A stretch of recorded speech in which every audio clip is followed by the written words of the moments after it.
حقوق العباد کا خیال رکھنا ضروری ہے، لیکن یہ بتائیے کہ عباد اللہ کے بندے، اللہ کے بندوں میں سب سے افضل بندہ کون ہے؟ سبحان الذی اسرا بعبدہ، حضور اللہ کے بندہ خاص ہیں۔ حضور کا جو مقام عبودیت ہے وہ کائنات میں کسی کا نہیں ہے، کیونکہ حضور کا مقام عبودیت حضور کا مقام محبوبیت ہے۔ حضور کا مقام، اب پوچھنا یہ ہے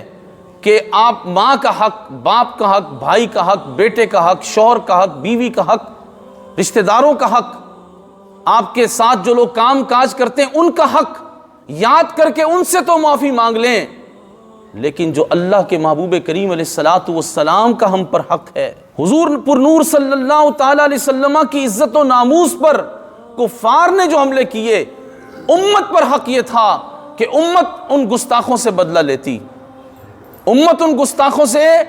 بدلہ لیتی، اور اگر ابھی تک بدلہ لے نہیں سکی تو کیا امت کو اپنے نبی سے معافی نہیں مانگنی چاہیے؟ حضور سے دست بستہ تنہائی میں درود و سلام کا نذرانہ پیش کر کے عرض نہیں کرنی چاہیے کہ یا رسول اللہ، اس وطن عزیز پاکستان کے اندر ایک عورت جس نے آپ کو گالیاں دی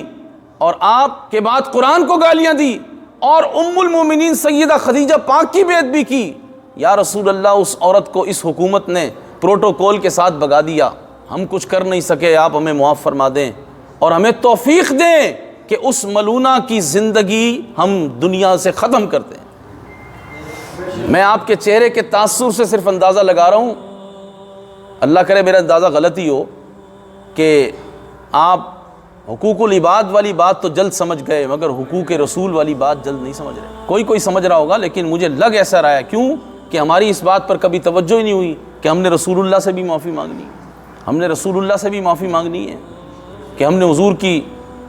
عزت و ناموس کا مسئلہ آیا تو مداہنت اختیار کی نا، کہ ہم حضور کی عزت، ختم نبوت پر حملہ ہوا،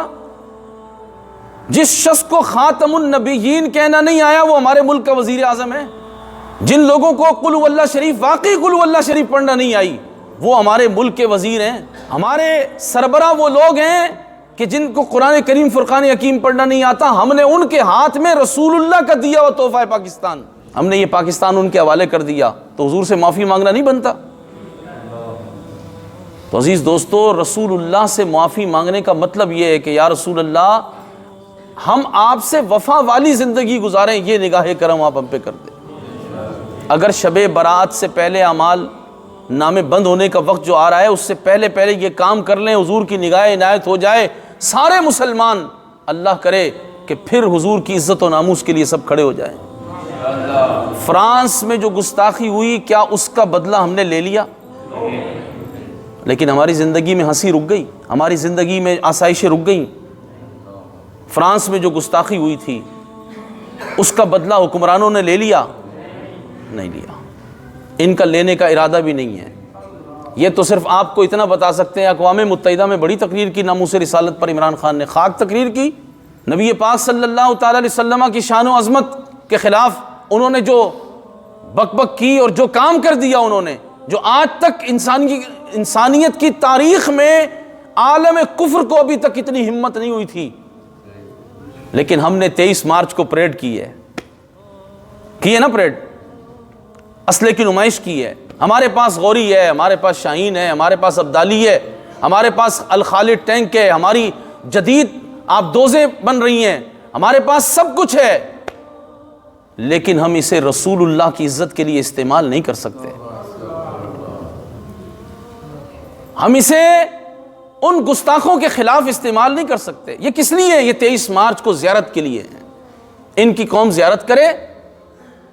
یعنی اتنی طاقتور قوم ہونے کے باوجود اتنی بڑی فکری غلام، یہ بھی تاریخ کا ایک عجب تماشا ہے، غلامی میں ہم سے آگے کوئی نہیں ہے۔ آپ اندازہ لگائیں، وہ فرانس جس نے نبی پاک علیہ الصلوۃ والسلام کی اتنی بے ادبی کی، وہ کراچی کی ریڈ لائنز بسیں جو چلنے والی ہیں ان کے لیے اربوں روپیہ فنڈ فراہم کر رہا ہے، پتہ ہے آپ کو؟ جی ہاں، یہ جو بسیں چلیں گی اور کراچی کی ترقی، کا جو نیا پلان بنا ہے اس میں فرانس نے بے بہا پیسہ پاکستان کو دینے کی آفر کی ہے اور کہا ہے بس ہمارا سفیر مت نکالو. اور یہ جو لوگ رسول اللہ کی عزت کی بات کر رہے ہیں ان کو اٹھا کے بند کرو.